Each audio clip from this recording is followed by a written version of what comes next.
ওই পেছনে চিরঞ্জিত। ঠিক আছে, কিছু হয়নি। দুই ঘরে যা আমি সন্দেহ করেছিলাম, মানবদা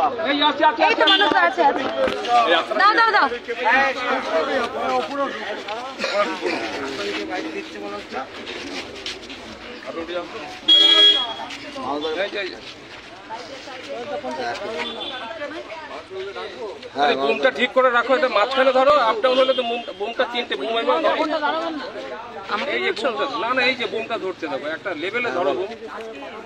যাবো পলাশবাবু, আপনাকে কি বিষয়ে জিজ্ঞাসাবাদ করা হলো? আপনাকে যে তলব করা হয়েছিল লেকটাউন থানায়, কি নিয়ে জিজ্ঞাসাবাদ করা হলো? যেটা আশঙ্কা করেছিলাম সেটাই সত্যি দেখা গেল, যে যাদবপুরের ঘটনার প্রতিবাদে যা রাজ্য জুড়ে নানান আন্দোলন এইসব হচ্ছে, এটা তারই পরিপ্রেক্ষিতে আমাকে ডাকা।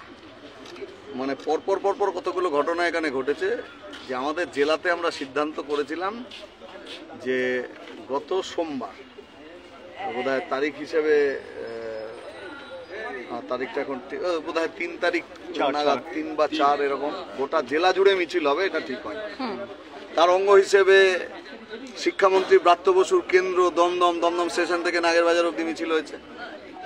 আর এখানে লেকটাউন ভিআইপির মোড় থেকে মিছিল যশোর রোড লেকটাউনে যায় এবং তারপর কালিন্দির দিকে টার্ন করে ওখানেই কুশপুতুল দাহ করে। এখন এখানে তো অদ্ভুত ব্যাপার হচ্ছে যে যেখানেই কুশপুতুল দাহ করা হচ্ছে সেখানেই পুলিশ তৎপর ভূমিকা গ্রহণ করছে, কোনোভাবে কুশপুতুলটাকে ছিনিয়ে নিতে হবে। এখন এর পেছনে কোন কুসংস্কার কাজ করছে জানি না। বহুদিন 34 বছর বামেরা সরকার চালিয়েছে, বামফ্রন্ট সরকারের আমলে জ্যোতি বোস, বুদ্ধদেব ভট্টাচার্যের অসংখ্য কুশপুতুল দাহ করা হয়েছে। কোনো থানা বামফ্রন্টের আমলে তৎকালীন সময়ের বিরোধী কোন রাজনৈতিক দলের কর্মী নেতা তাদেরকে থানায় ডেকে পাঠায়নি, তাদের ওপর চড়াও হয়নি বা ছিনিয়ে নিতে যায়নি। তাহলে এটা একটা ব্যাপার। দুই হচ্ছে যে যাদবপুর নিয়ে কেন মুখ খোলা, এদের ঔদ্ধত্য, তৃণমূলের অহমিকা, আধিপত্য এমন জায়গায় গেছে যে সে যা ইচ্ছে তাই করতে পারে, বাদবাকি লোককে ওটাকে মেনে নিতে হবে। তাহলে এই মেনে যারা নিচ্ছে না, প্রতিবাদ যেখানে ধ্বনিত হচ্ছে, সেই প্রতিবাদকে দমাতে হবে। এর মধ্যে ছাত্ররা কিছু পোস্টার লাগিয়েছে নানান জায়গায়। এখন একটা এজেড মানুষ, তার রাগ, দুঃখ, ক্ষোভ, অভিমান প্রকাশ করবার ভাষা, আর একটি অল্প বয়সী ছেলে মেয়ে তার প্রকাশ করবার ভাষা, তার মধ্যে কিছু ফারাক থাকবে। কাজে এই পোস্টার লাগানো, যেটা এটা হয়তো ইগনোর করা যেত, কিন্তু সেই করার মতো বিষয়। পলাশবাবু, আপনি যে পোস্টার নিয়ে কথা বলছেন, সেটা কি ইগনোর করার মতো বিষয়? কোর্টে আদালতে মামলা করে ওটা ঠিক কি বেঠিক, ন্যায় কি অন্যায় দেখা যাক। আমি আবারও বললাম যে সিপিআইএম একটা পোস্টার দিলে তার যা ভাষা হবে, ছাত্ররা একটা পোস্টার দিলে প্রজন্মের তফাৎ ভাষাতে, ভাবনায় আসে। কাজেই তার মতো করে তারা দিয়েছে। এবার আপনি এর ব্যাখ্যা জানতে চাইলে এসএফআই রাজ্য অফিসে চলে যান, তাদের কাছ থেকে ব্যাখ্যা নিন। আমার কথাটা হচ্ছে যে এটা খুব রিলেটিভ ব্যাপার, ন্যায় অন্যায়। বুদ্ধদেব ভট্টাচার্যের ছবিতে রক্তের ছাপ দিয়ে গোটা পশ্চিমবাংলা ছড়িয়ে দিয়েছিল এই তৃণমূল। ব্রাত্য বসুরা সেদিন মিডিয়াতে বসে এই রেজিমটাকে আনতে গলা পাঠিয়েছিলেন, তখন ভাবতে গিয়েছিলেন ওনারা নাকি সব নিরপেক্ষ বুদ্ধিজীবী। তারপর খোলস ছেড়ে বেরোলো নিরপেক্ষতার আড়ালে আসলে ওনারা কিসের স্থাপক। তখন মাওবাদীরা বলছে 350 লোক খুন করে দিয়েছে সিপিএমের, আর ওনারা এদের পক্ষে দাঁড়িয়েছিলেন। সেই কিষেনজি বলেছে মমতাকে চাই, আর ব্রাত্য বসুরা সেই মমতা বন্দ্যোপাধ্যায়ের রেজিম আনবার জন্য গলা ফাটিয়েছেন মিডিয়া, তারপর এক সময় নিজেরা দাঁড়িয়ে গিয়েছেন। বিরোধীরা কিছু করলে গায়ে লাগছে। আপনি বলছেন প্রজন্মগত সমস্যা, যেটা একটা প্রশ্ন আপনার কাছে রয়েছে। না সমস্যা বলিনি, এই যে আপনি বলছেন যে একটা ভাবে হচ্ছে যে বা যারা এই পোস্টারগুলো লিখেছে কম বয়সী হলেও তারা তো যাদবপুর বিশ্ববিদ্যালয়ের ছাত্র, সেটা অন্য কোনো বিশ্ববিদ্যালয়ে কেন ঘটে না? যাদবপুর বিশ্ববিদ্যালয়ে কেন আজাদ কাশ্মীর পোস্টারটা লেখা হলো? আবার আপনি একটু আগে এক প্রশ্ন করেছেন আপনি, ও আর বাংলা, ওই কারণের জন্য এটা বলা হচ্ছে, বুঝেছেন? যে এই কারণে বলা হচ্ছে আপনারা হিন্দু মুসলমান ছাড়া এই চ্যানেলের কোনো কাজ নেই, মানুষকে ডিভাইড করতে হবে। এত আন্দোলন হচ্ছে, তার মূল কথা হচ্ছে গণতন্ত্র থাকবে কি থাকবে না, পশ্চিমবাংলার কলেজগুলোতে নির্বাচন হবে কি হবে না, এটা হচ্ছে মূল ব্যাপার।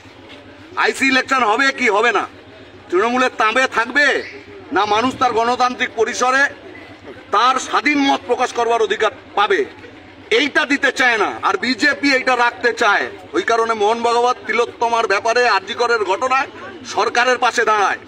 এই কারণে অভিষেক বন্দ্যোপাধ্যায় জনৈক হয়, তার বাবার নামও থাকে না, ঠিকানাও থাকে না, ওটা আমন্ত্রণ পত্র বিজেপিতে আসো।